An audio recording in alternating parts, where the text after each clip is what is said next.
Hello guys! Welcome back to my channel. Ayan, for today's video, maglilinis tayo nito. Ayan, mag-gardening muna tayo. Lilinisin natin to para makapagtanim tayo. Meron kasi ako dong itatanim spring onions, dahon ng sibuyas. Ayan, itanim natin dito para pag dumami, maganda siya. Kasi masarap yung ilagay sa ginisang itlog. Ayan. Lilinisin natin to. Ayan guys, yung mga damo niya. Dati, nung dumating ako tag-init, wala yan. Tapos nung ngayon ng taglamig, tumubo siya. Tatanggalin natin yan para malinis siya. Tapos papantayin din natin yung lupa. Kasi na yung lupa, bako-bako na siya guys. Meron din ditong halaman. Ayan. Kulay puti ang bulaklak nito guys. Hindi natin tatanggalin yung mga lang damo-damo. Yan, meron din tayo dito, aloe vera. Ito guys, aloe vera maganda to sa buhok, lalo na pang may dandruff. Tanggalin yung kayo rin yung nasa gitna niya. Tanggalin lang yung tinik at saka yung balat. Kayo rin siya, tapos lagyan ng conditioner. I-blender muna siya. Tapos pag na-blender na, haluan ng conditioner at ilagay sa buhok. And after 15 minutes, pwede mo na siyang banlawan. Nakakatanggal siya guys ng dandruff. Ayan. Isa lang yung tumubo. Sana dumami siya. Para maiwalay-walay natin. Meron din tayo ditong mint tea. Ayan. Mint leaves pa. Mint tea. Ayan. Ito guys.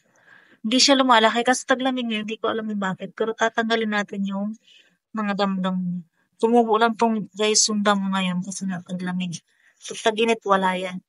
Itong mga to, itapon na natin to kasi sira na siya. Sobrang init siguro. Lumutong na siya, sira na. Tsaka ito. Tanggalin natin yung mga ganito ng damo, mga dulutikin natin. Hindi ko natuto guys nabibinyagan. Yan. Namatay na yung mga niya damo. Yan, magsisimula na tayo ditong magbuna. Ay, magbuna. Bolo. Wala tayong bolo kasi ito ang gagamitin natin guys. Ayan. Pagtanggal na damo. Ganyan. Tatanggalin natin to guys. Pwede naman siya bunutin. Nalambot ng ganyan. Pero kailangan guys matanggal yung ugat niya para hindi na siya mabilis tumubo. Tapos pag may natira siyang ugat, tutubo pa rin siya. Ayan. Ayan guys, pumasok na tayo dito. Kasi tatanggalin natin tong mga dumi. Ay, dumi. Ano to? Damo. Ito guys, hindi to damo eh. Para, kaya lang natanggal yung niya. Hindi nasabay yung kanyang ugat. Kailangan guys, pag tatanggal ng damo, kasabay yung ugat para hindi na siya mabilis tumubo. Kasi kung bubunutin mo siya, hindi kasama yung ugat, tutubo pa rin siya. Mabilis siyang tumubo.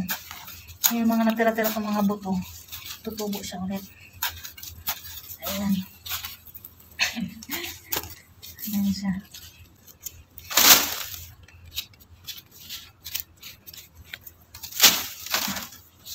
Nakataas na yung damo.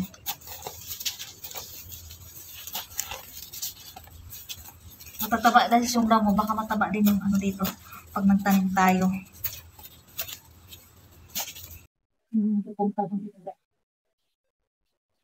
Siguro yung tanim. Hinigan tayo guys.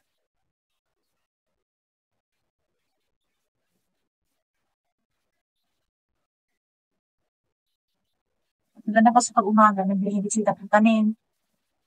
Ano yung hapon na, hindi yung alay.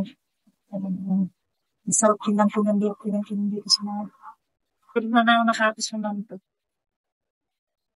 Ganun siya sa kabila. Hindi na tanggal yung damo doon kasi iba yung damo sa yung doon. Kabila. Matigas yung doon. Dinahin. So, kagaling. Hindi ko alam kung kapagaling ko naguguna. Bisaga ko na kasi. Nilinis yung ganito.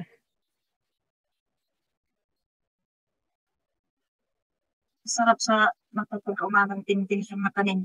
Malo na kung madami. Yung ganito ito yung puro ang nalasag. Pero damo.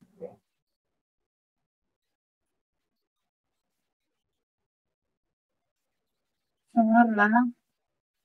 Malinis na siya. Tapos mas maraming damo. Siksik yung damo niya.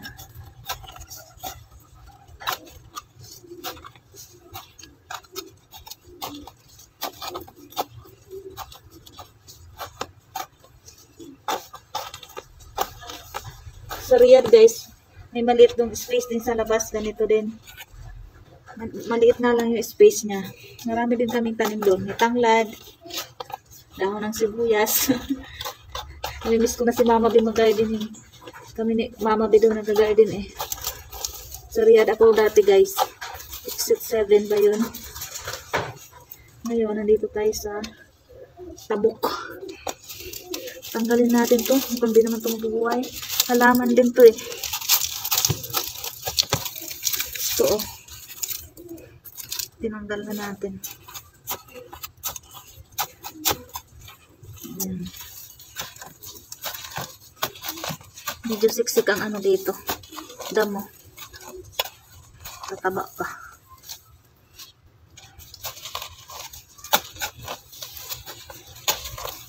Papantayin natin yung lupa.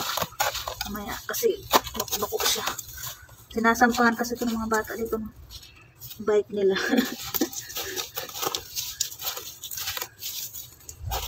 Kailangan siyang pantayin.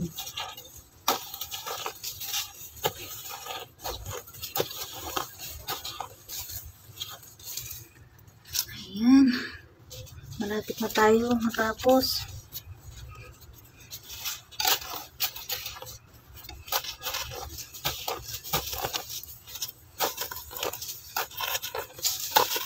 Ayan yung mga damo niya.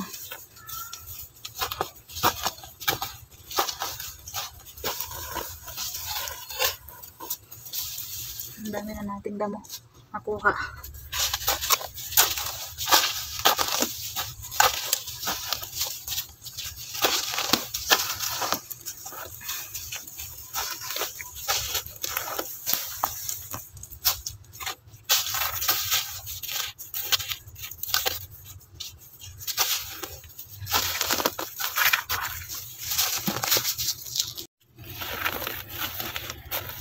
Dito na tayo sa dulo.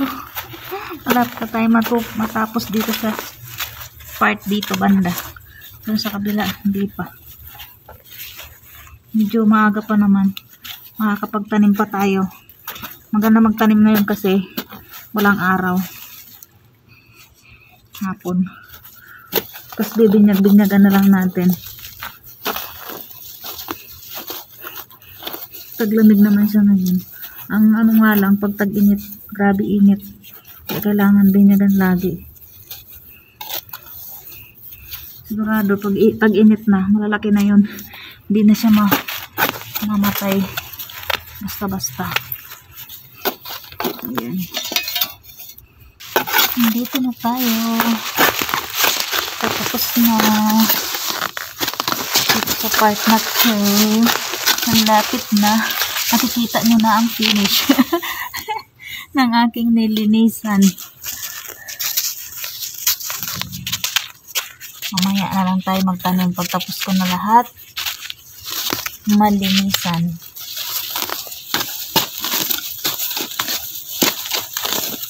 Ayan na guys, nalinis na natin. Ayan, ito hindi ko to tinanggal guys kasi halaman to, gumagapang siya. Yun o, sa taas. Ayan, wala puti din ang bulaklak yun. Karinis ko yung ito ng mga para may mga plastic din. Ayan na yung ating lilinis. Ayan, malinis na siya guys. Pwede nang taniman. Ayan, doon sa dulo. Ayan yung mga tinanggal kong damo guys. Lalagay na lang natin dito si plastic bag. Ayan. Ililinis na natin to para makapagtanim na tayo. Doon sa kabila, hindi ko pa nilinis. Dito, wala naman siyang damo. Lilinisin lang natin po pang nalinisin yung wala kapay ng damo. Sayang po guys. Kalatsot ito, ang ganda pa naman bulaklak nito. Kaso namahay. Hindi na siya pwedeng itanim. Tuyo na. Yan na guys, ito na yung ating itatanim. Ayan. Ano to guys? Spring onions. Ayan. May ugat na yan siya guys kasi pinatubo ko na yan dyan. Ayan, itatanim na natin para dumami siya. Ilagay natin sa lupa. Nung nilinis natin. Baka dito maganda yung lupa mataba. Kasi mataba nga yung halaman. Dito na lang natin ilalagay. Kamay ng mambubukid. Puro na lupa. Ayan. Sana tumaba siya at dumami. Para mapuno natin yan hanggang dun sa dulo. Pag dumami na siya, ihiwalay-hiwalay na lang natin. At kung may pwede pa tayong itanim-tanim natin dito. Yun na guys, tatanim na natin yung ating spring onions. Ayan. Nanananim lang natin dito. Isa-isa lang natin para tumaba at dumami. Ayan, magbutas na tayo dito ngayon. Ito, ilalagay natin. Sana dumami siya. Maganda daw yung kamay, fresh yung kamay na nagtatanim, maganda yung buo.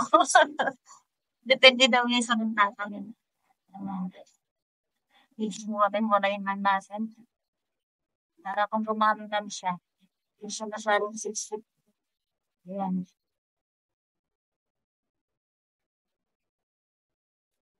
Yan na siya guys, yung ating tinanim. Dito, magbubutas tayo ulit. Lalagay natin yung iba. Okay lang siguro na hindi masyadong malalim. Ayan, ito siya. Lalagay natin dito. Tapos tatabunan natin. Ayan. Hindi nakita yung ugat niya. Ayan siya guys. Tapos didilig-diligan na lang natin to. Para tumaba siya. Ayan.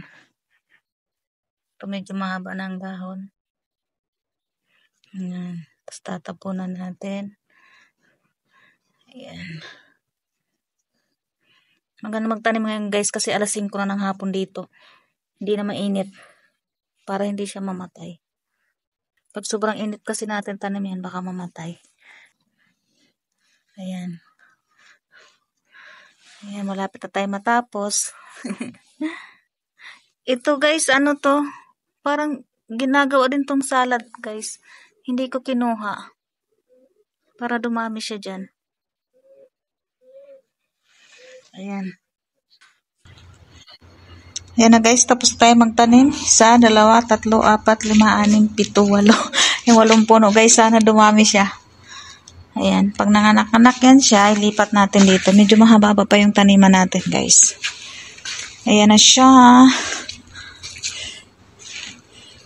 Bye for now guys. Ayan, see you on my next vlog. Ayan, i-update natin to pag marami na siya guys. I-vlog natin ulit. At kung ano yung itatanim natin dyan. Bye for now. Thank you for watching.